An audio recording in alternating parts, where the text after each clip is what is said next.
Assalamualaikum warahmatullahi wabarakatuh. Alhamdulillah, alhamdulillahil malikid dayyan, wassalatu wassalamu ala Muhammadin sayyidi waladi Adnan wa ala alihi wa sahbihi wa tabi'ihi ala marriz zaman.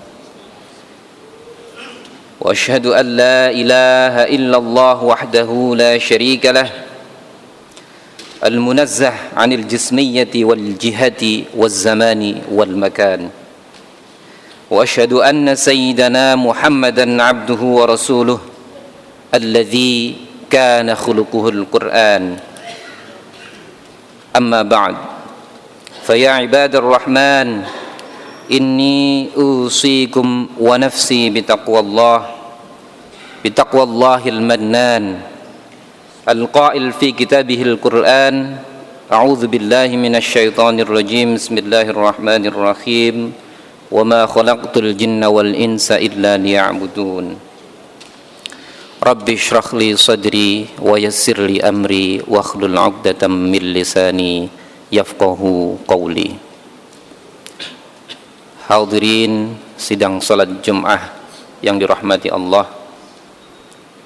Alhamdulillah, pada hari yang penuh barakah ini dan pada tempat yang insyaallah diberkahi oleh Allah ini, kita bisa melaksanakan salah satu kewajiban kita, yaitu salat Jum'ah berjamaah. Semoga apa yang kita lakukan ini, ibadah kita ini diterima oleh Allah Subhanahu wa ta'ala. Hadirin rahimakumullah, rasa syukur kita tidak mungkin akan berhenti, tidak seharusnya berhenti mengucapkan, menyampaikan dan mengungkapkan rasa syukur kita kepada Allah Subhanahu wa ta'ala. Begitu banyak nikmat yang telah diberikan kepada kita semua. Salah satu nikmat yang terbesar yang diberikan oleh Allah adalah ditakdirkannya kita sebagai orang muslim, sebagai manusia yang beragama Islam, sebuah agama yang secara mekanisme dan sistem selalu menjaga seluruh pengikutnya untuk insyaallah masuk ke dalam surga.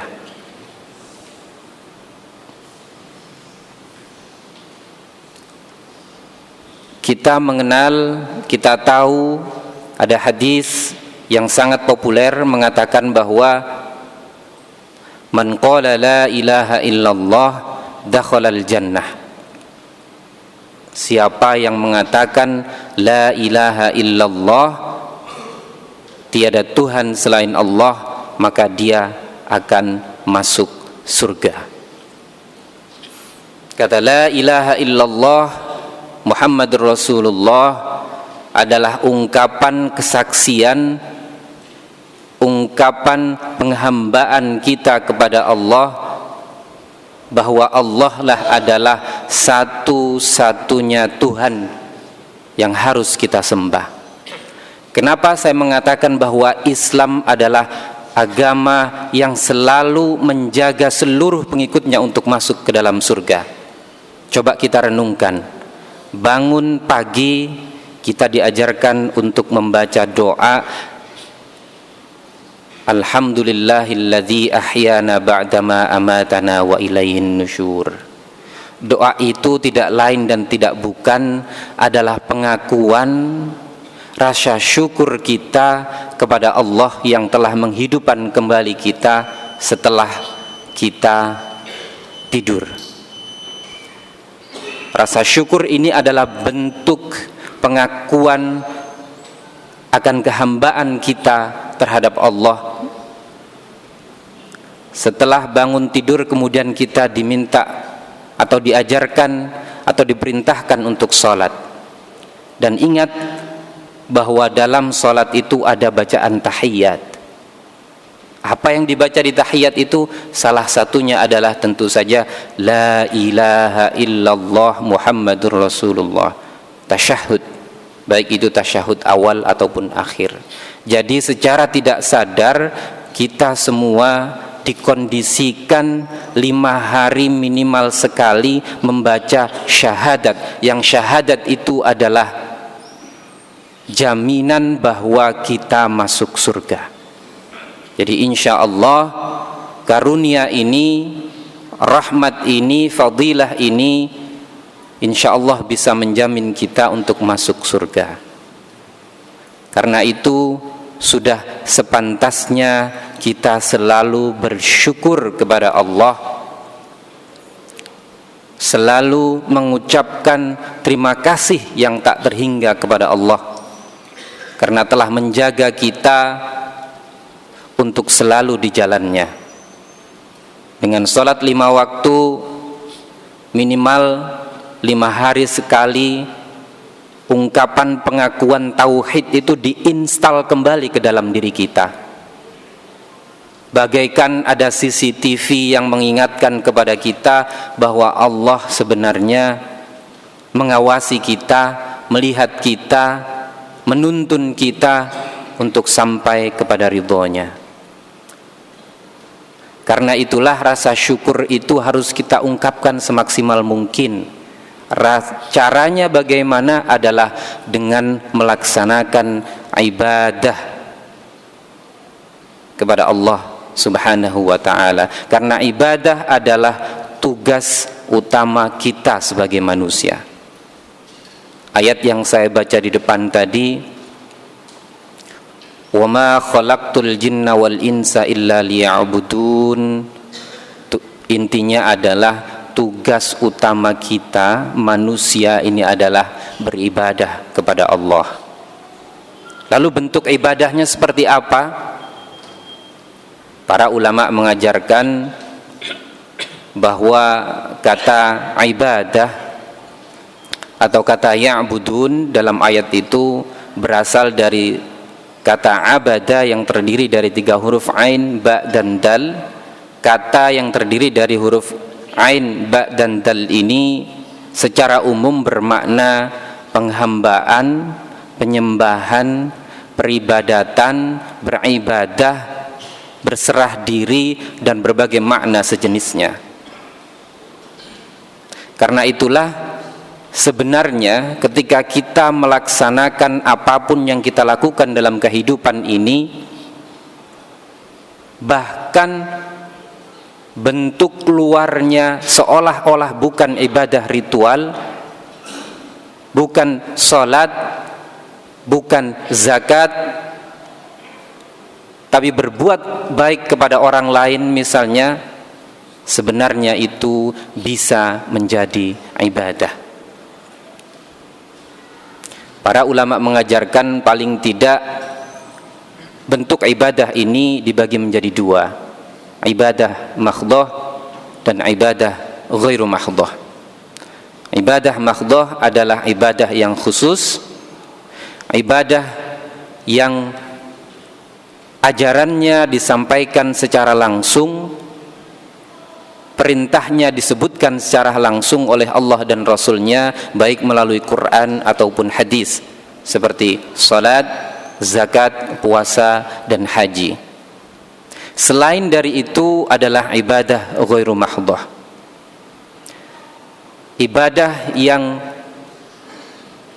bentuknya dihasilkan dari istimbat hukum oleh para mujahid, para ahli hukum Islam, para ulama-ulama yang telah mendahului kita.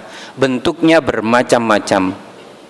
Inti dan tujuan dari ibadah ini adalah memberikan manfaat, memberikan kebaikan kepada diri kita dan kepada sekitar kita. Islam mengajarkan konsep hablum minallah wa hablum minan nas, hubungan antara kita kepada Allah dan kita kepada manusia, kita kepada sesama kita, dan kita kepada makhluk Allah lainnya. Karena itulah manusia yang sejati atau muslim yang sejati adalah orang yang bisa menyeimbangkan antara ibadah yang sifatnya langsung ritual, penghambaan secara ritual kepada Allah, dan juga hubungan baik terhadap sesama. Hadirin rahimakumullah, bentuk-bentuk ibadah mahdhah dan ghairi mahdhah ini harus terus-menerus kita upayakan, kita maksimalkan.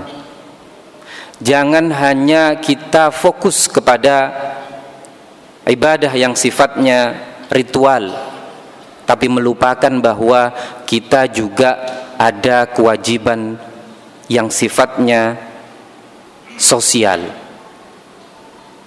Ada amalan-amalan yang kelihatannya ukhrawi, yang sifatnya akhirat. Ada amalan-amalan yang wujudnya adalah seolah-olah hanya duniawi. Padahal kalau kita niatkan dengan benar, kedua-duanya sebenarnya adalah amalan atau ibadah yang ujungnya insyaallah akan diterima oleh Allah.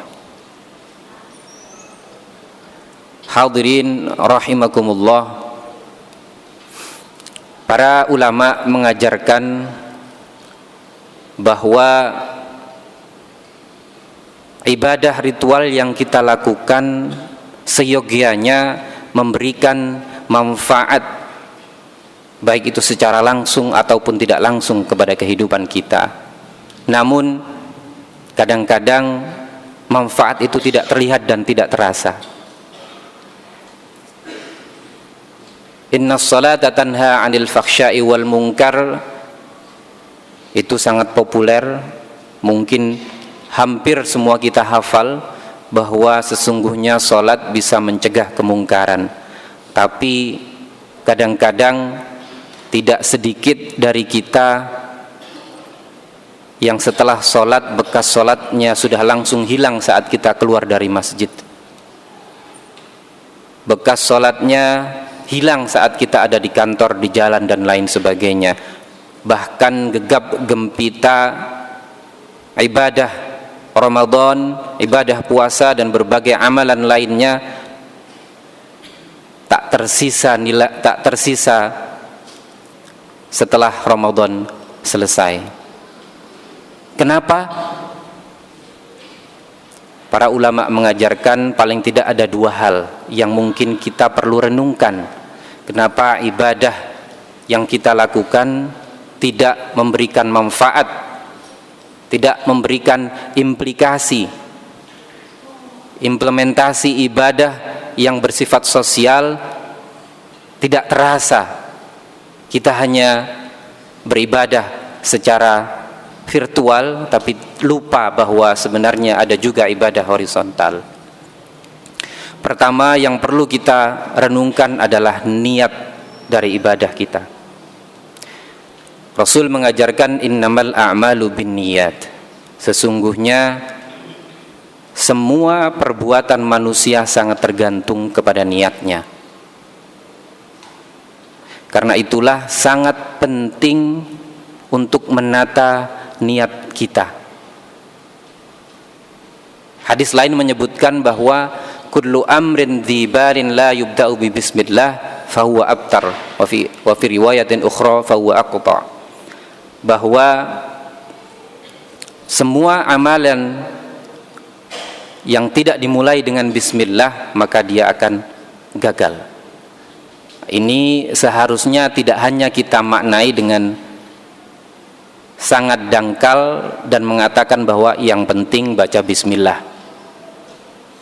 Tidak, tapi seharusnya kita tata niat kita dan kita ucapkan bismillah seraya berpasrah, seraya mengakui bahwa amalan ini diberikan kekuatannya oleh Allah dan kita lakukan amalan ini. Kita sadar bahwa amalan ini adalah bentuk ketaatan kita, bentuk pengabdian kita kepada Allah, dan Allah lah yang berkuasa atas segala amal perbuatan kita. Allah yang berkuasa atas proses dari amal perbuatan kita. Allah yang berkuasa atas hasil dari amal dan perbuatan kita. Kalau kita sudah menata niat kita, insya Allah, dan semoga Allah memberikan anugerahnya dan menerima ibadah kita.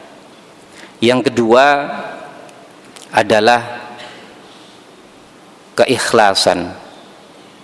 Seharusnya amal kita tidak diniatkan untuk yang lain, tidak dicampuri dengan tujuan yang lain. Tujuan utamanya adalah Allah Subhanahu wa ta'ala. Jangan sampai apa yang kita lakukan, apa yang kita perbuat, ibadah kita baik vertikal ataupun horizontal, disusupi dengan niat yang kurang ikhlas dan tidak karena Allah. Ada riwayat dalam kitab Bidayatul Hidayah yang menceritakan bahwa Ibnu Mubarak menceritakan bahwa sahabat Mu'adz saat itu bersama dengan Nabi, dan Nabi menceritakan bahwa intinya amalan kita nantinya akan diseleksi dan diperiksa oleh malaikat penjaga pintu langit. Amalan kita akan dibawa oleh malaikat menuju langit pertama, kedua, ketiga, keempat, kelima, dan keenam sampai ketujuh. Intinya amalan-amalan yang tidak dilaksanakan dengan baik, yang masih disusupi dengan kesombongan, yang masih disusupi dengan niat yang bukan karena Allah dan tidak ikhlas karena Allah, akan ditolak dan dikembalikan lagi kepada orang yang mengamalkan. Karena itu, marilah bersama-sama kita berusaha untuk menata niat kita, mengkondisikan batin kita supaya kita bisa selalu ikhlas dalam beramal, ikhlas dalam melaksanakan perbuatan kita hanya karena Allah, sehingga kita bisa mencapai derajat ihsan yang makna simpelnya, makna sederhananya adalah seolah-olah kita melihat Allah ketika beribadah. Kalau tidak, kita yakin bahwa Allah melihat kita. Dengan begitu, upaya kita, ibadah kita, baik itu ibadah ritual ataupun ibadah sosial, bisa berimplikasi positif kepada diri kita dan orang-orang sekitar kita. Barakallahu li wa lakum fil Qur'anil azim wa nafa'ani wa iyyakum bima fihi minal ayati wadh-dhikril hakim wa taqabbala minni wa minkum tilawatahu innahu huwas samiul alim.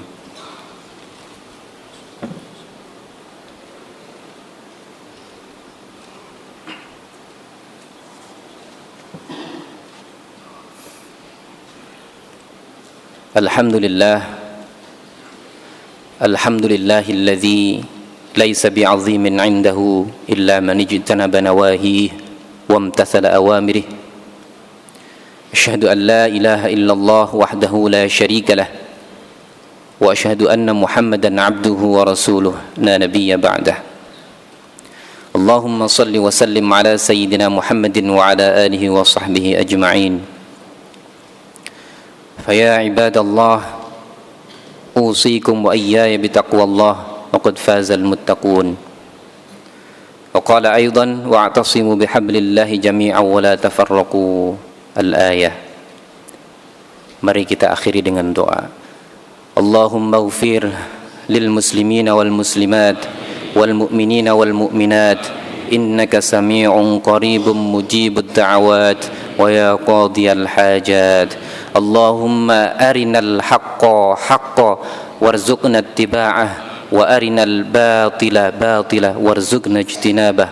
اللهم أعنا على ذكرك وشكرك وحسن عبادتك اللهم أعنا على ذكرك وشكرك وحسن عبادتك اللهم أعنا على ذكرك وشكرك وحسن عبادتك اللهم إنا نسألك ما قد سألك نبيك محمد صلى الله عليه وسلم ونستعيذ مما استعاذ عنه نبيك محمد صلى الله عليه وسلم ربنا ظلمنا أنفسنا وإن لم تغفر لنا وترحمنا لنكونن من الخاسرين ربنا هب لنا من أزواجنا وذرياتنا قرة أعين واجعلنا للمتقين إماما يا رب العالمين ربنا آتنا في الدنيا حسنة وفي الآخرة حسنة وقنا عذاب النار سبحان ربك رب العزة عما يصفون وسلام على المرسلين والحمد لله رب العالمين عباد الله إن الله يأمركم بالعدل والإحسان وإيتاء ذي القربى وينهى عن الفحشاء والمنكر والبغي يعظكم لعلكم تذكرون ولذكر الله أكبر أقم الصلاة